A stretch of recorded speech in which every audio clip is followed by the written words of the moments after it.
ईश्वरः परमः कृष्णः सच्चिदानन्दविग्रहः अनादिरादिर्गोविन्दः सर्वकारणकारणम् चिन्तामणिप्रकरसद्मसुकल्पवृक्ष लक्षावृतेषु सुरवीरविपालयन्तम् लक्ष्मीसहस्रशतसम्भ्रमसेव्यमानम् गोविन्दमादिपुरुषम् तमहम् भजामि।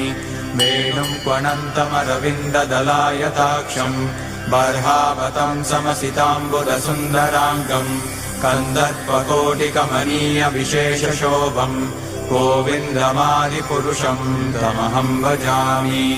आलोलचन्द्रकलसद्वनमाल्यवंशी रत्नाङ्गदम् प्रणयकेलिकलाविलासम् श्यामम् त्रिभङ्गललितम् नियतप्रकाशम् गोविन्दमादिपुरुषम् तमहम् भजामि।